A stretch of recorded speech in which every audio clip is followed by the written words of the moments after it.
नाज़रीन, प्रोग्राम के इस हिस्से में हमने ख़ास तौर पे आज माहिर बैनुल अक़वामी अमूर जनाब अहमद हसन अल अरबी साहब को दावत दी है। Thank you very much Ahmad भाई, आपने टाइम दिया। सर, पाकिस्तान ने इसराइल को इंसाफ के कटहरे में लाने का मुतालबा किया है, जबकि चीन और दीगर ममालिक ने इसराइल की मजम्मत की है। आप क्या समझते हैं कि इसराइल को कौन इंसाफ के कटहरे में ला सकता है? शुक्रिया आपका। देखें, पाकिस्तान और इसराइल का जो रिलेशन है, आपको इसको अभी और स्पेशली जो इस वक्त ईरान और इसराइल के हमले के कॉन्टेक्स्ट में है, जो उसको आपको पहलगाम और पहलगाम से रिलेटेड सारी जो पाकिस्तान और इंडिया के खिलाफ जंग हुई है उसके कॉन्टेक्स्ट में देखना बहुत ज़रूरी है। जो आपने देखा जब पहलगाम के बाद अटैक हुआ इंडिया की तरफ से, तो उसमें इसराइलीज ऑन बोर्ड थे, इसराइल के ड्रोन्स तक तो इस्तेमाल हुए थे और इंडियन ऑक्यूपाइड कश्मीर में इसराइलीज की प्रेजेंस भी थी।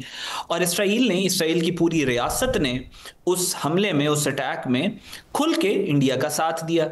और फिर उसके बाद अब जो इसराइल का ईरान के ऊपर अटैक हुआ है, उसमें पूरी भारत की रियासत जो है वो इसराइल के साथ खड़ी थी, टू द एक्सटेंट के जो इसराइलीज को अटैक करने के लिए जो इंटेलिजेंस दी जा रही थी ईरान के अंदर से, वो इंडियन से जो उनको दे रहे थे। सो उस कॉन्टेक्स्ट में पाकिस्तान का जो स्ट्रेटेजिक थॉट प्रोसेस है वो बहुत ज़्यादा क्लियर है। पाकिस्तानीज को पता है कि India is itching for another attack. जब तक ये इंडस वाटर ट्रीटी के ऊपर जो पानी का मामला है, इंडिया उसको हल नहीं करना चाह रहा, पाकिस्तान के लिए वो रेड लाइन है।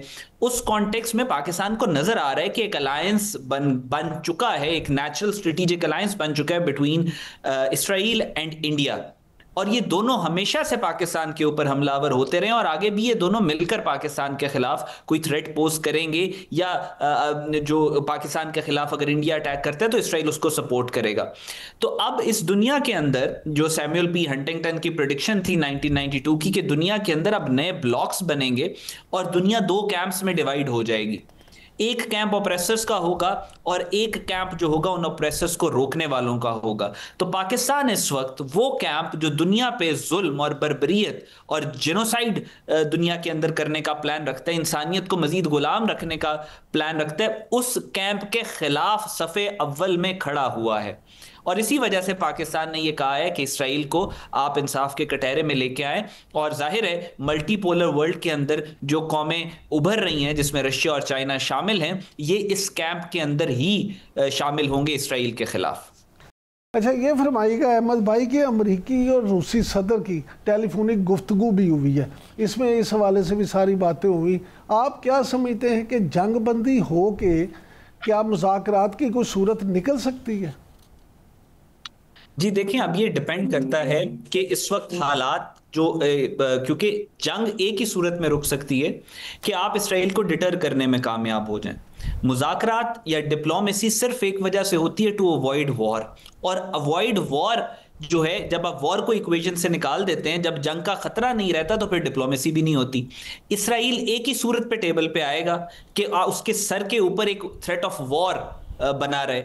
अब जो ईरान ने इसराइल के अर्बन सेंटर्स के ऊपर हमले किए हैं, जो मिसाइल स्ट्राइक्स की हैं, उसने एक्चुअली इसराइल को भी थोड़ा सा सरप्राइज किया। इसराइल एक्सपेक्ट नहीं कर रहा था कि ईरान इस हद तक जाएगा और इस तरीके से रिटेलिएट करेगा। उनके इसराइल के अंदर एक सियासी इंतशार ऑलरेडी है, नेतन्याहू के ऊपर कौम का एतमाद नहीं है, और तकरीबन 2% जो पॉपुलेशन है इसराइल की, वो पिछले 2 साल में इसराइल छोड़ के जा चुकी है। 92% पॉपुलेशन उनकी अर्बन सेंटर्स में रहती है। तो जाहिर है इस वक्त इसराइल थ्रेटेंड फील कर रहा है ईरान से। सो अब जब जो डैमेज असेसमेंट होगी ईरान के अटैक्स के बाद, जब वो कैलकुलेट करेंगे कि उन्हें कितना नुकसान हुआ है, उसके बाद देयर इज हाई प्रोबेबिलिटी कि वो जो ईरान का अटैक, जो ईरान ने मिसाइल स्ट्राइक्स की हैं, जो अभी कर भी रहा है, वो सारी इसराइल को पुश करेंगे वो टेबल पे आके इस जो ये नई इन्होंने स्कर्मिश शुरू की है पिछले 3 दिन में, उसको हॉल्ट कर सके, या यानी कि डीएस्केलेशन हो सके। लेकिन सर, यहाँ सवाल ये भी पैदा होता है कि इसराइल ने जो पहला हमला किया, उस पहले ही हमले में जिस कदर ईरान का नुकसान हुआ, उसके बाद आम ख्याल तो यही था कि शायद ईरान उस तरह से अब इसका रद्द-ए-अमल ना दे सके। लेकिन जिस तरह आपने ख़ुद भी फरमाया, ईरान ना सिर्फ संभला बल्कि उसने बहुत बहादुरी से ये सारा जवाब भी दिया और इसराइल को और दूसरी मगरबी ताकतों को भी परेशान किया। लेकिन ऐसे में क्या मुस्लिम उम्मा जो है, क्या मुस्लिम ममालिक मुत्तहिद हो के कोई अहम किरदार अदा कर सकेंगे, या सिर्फ ये सियासी बयानबाजी ही जारी रहेगी? देखिए, इकबाल का एक शेर है, वो फरमाते हैं मुसलमान को मुसलमान कर दिया तूफान मगरिब ने। सो अब तो बिल्कुल नजर आ रहा है ना, वाज़े तौर पर नजर आ रहा है। उसने जब गाजा के ऊपर इसराइल ने हमला किया तो उस वक्त ये कहा जा रहा था कि गाजा को फ्लैट करने के बाद वो हिजबुल्लाह को खत्म करेगा, उसने ऐसे ही किया। हिजबुल्लाह को खत्म करने के बाद वाज़े नजर आ रहा था कि उसने सीरिया के ऊपर एक पपेट रजीम लेके आनी है, ऐसा ही हुआ। और फिर उसके बाद उन्होंने कहा था कि वो लीबिया, लेबनान और ईरान की तरफ जाएगा। तो एग्जैक्टली जो ग्रेटर इसराइल का प्रोजेक्ट है अपनी फाइनल स्टेजेस पे एंटर कर चुका है। उसमें सिर्फ ईरान नहीं आएगा, उसमें सिर्फ सीरिया नहीं आएगा, उसमें सिर्फ लीबिया नहीं आएगा, इजिप्ट नहीं आएगा, बल्कि पूरा जो मिडिल ईस्ट के अंदर मुसलमान दुनिया है उस सारी के सीने के ऊपर वो ग्रेटर इसराइल बनाना चाहता है। मुसलमान अब परेशान हैं एक्चुअली। जो मुस्लिम कंट्रीज हैं, जो कि अभी तक उन्हें लगता था कि इसराइल उनको अटैक नहीं करेगा, जब उसने ईरान को किया तो अब सबको नजर आ रहा है कि ईरान के बाद उनकी बारी है। तो अब इनके पास एक्चुअली और कोई ऑप्शन ही नहीं बचा सिवाय इसके कि पूरी मुस्लिम दुनिया एक पेज पे आए और इकट्ठी हो, एक कॉमन थ्रेट के खिलाफ अपने आप को यूनाइट करे। अब मुसलमानों ने फैसला करना है कि उन्होंने अकेले अकेले रह के इसराइल के हाथों अपने ऊपर हमले करवाने हैं, या एक जॉइंट फ्रंट बना के इसराइल के फितने को वंस एंड फॉर ऑल ख़त्म करना है। फाइनल स्टेज के ऊपर ये जो बैटल लाइंस है ये ड्रॉ हो चुकी हैं और फाइनल स्टेज के ऊपर अब ये कॉन्फ्लिक्ट पहुंच चुका है। ज़्यादा टाइम नहीं है ना मुसलमानों के पास और ना इसराइल के पास डिसाइड करने का। लेकिन सर अगर ये सब कुछ फाइनल स्टेज पे पहुंच चुका है तो फिर क्या आप नहीं समझते कि पाकिस्तान ही वो वाहिद मुल्क है जो फ्रंट से लीड कर सकता है इस सारे मामले को? पाकिस्तान के अलावा और कोई मुल्क नहीं है और पाकिस्तान ही इनका प्राइमरी टारगेट है। आप नेतन्याहू को भी देखें ना, तो उसने भी ये कहा कि हमने, अभी पिछले दिनों का जो उसका बयान है कि हमने, ईरान हमारे लिए खतरा है और पाकिस्तान हमारे लिए खतरा है। ईरान से बड़ा खतरा उसने पाकिस्तान को कहा। डेविड बिन गुरियान जो इसराइल के पहले हेड ऑफ स्टेट थे, उसने 1967 के जूइश क्रॉनिकल में उसकी जो स्टेटमेंट छपी, उस स्टेटमेंट बाकायदा तौर पर उसने कहा कि हमें अरबों से ज्यादा खतरा है दिस फ्रेंड्स ऑफ अरब्स, यानी पाकिस्तान के बारे में उसने कहा कि अरबों का जो दोस्त है इससे हमें अरबों से भी ज्यादा खतरा है।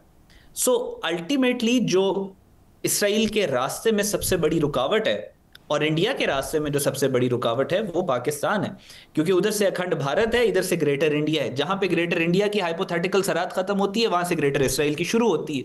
दरमियान में कौन सा मुल्क है? दरमियान में अल्लाह के फजल से ये पाकिस्तान है, जिसको किसी वजह से इस्लाम की आखिरी चट्टान कहते हैं। और पाकिस्तान जब बनने वाला था तो कायदे आज़म ने, जब मिडिल ईस्टर्न मुस्लिम्स को एड्रेस किया था, तो कायदे आज़म ने कहा था कि हम, पाकिस्तान का बनना इसलिए ज़रूरी है क्योंकि हिंदू ज़ायोनिज़्म का जो फितना है उसको पाकिस्तान रोक के रखेगा, अब तक नहीं आने देगा। वरना हिंदूस तो ये क्लेम करते हैं ज़ायोनिस्ट कि हमने तौबा नाउज़ुबिल्लाह मक्का मुकरमा पे भी कब्जा किया, तो इंडिया को किसने रोका हुआ है? पाकिस्तान ने रोका। अहमद भाई, यही बात तो हमारे स्पेशल आर्मी ने भी की है, जनरल आसिम मुनीर ने भी। तो आप नहीं समझते कि जिस बहादुरी के साथ और जिस जवामर्दी के साथ पाकिस्तान ने भारत को धूल चिटाई है, इंशाल्लाह अगर ऐसा वक्त आया तो इसराइल के साथ उससे भी ज़्यादा सलूक किया जाएगा? नहीं, किसी को इस बारे में वो डाउट में नहीं रहना चाहिए कि पाकिस्तान अपनी सालमियत को हर सूरत में प्रोटेक्ट करेगा। ये 6 मई और 10 मई को it was a joint operation by Israel India, और दोनों को हमने मार के गिराया। 100 से ज़्यादा इनके ड्रोन्स हमारे पास अभी भी पड़े हुए हैं इसराइल के, जो हमने मार के गिराए। So Pakistan is the only country in the world that, जिसका रिकॉर्ड है कि उसने इसराइल के फाइटर जेट्स को भी और इंडिया के फाइटर जेट्स को भी मार के गिराया हुआ। और हमारी जो है, पाकिस्तान अपनी सालमियत को प्रोटेक्ट करने के लिए, Pakistan is a peace loving country. Pakistan जो है वो, पाकिस्तान ने नहीं कहा कि हमने इंडिया के साथ जंग करनी है, पाकिस्तान ने नहीं कहा हमने कहीं और जाके जंग करनी है, लेकिन जब पाकिस्तान की बका को और सालमियत को जहां से भी थ्रेट होगा, जैसा भी थ्रेट होगा, तो पाकिस्तान के पास कैपेसिटी, कैपेबिलिटी और विल है उस थ्रेट को न्यूट्रलाइज करने की, वो चाहे ईस्ट से आए चाहे वेस्ट से आए। अच्छा सर, आखिर में जरा मुख्तसर सा ये बता दें कि चीन और रूस के किरदार को आप किस तरह से देखते हैं? क्या वो कुछ कर सकते हैं?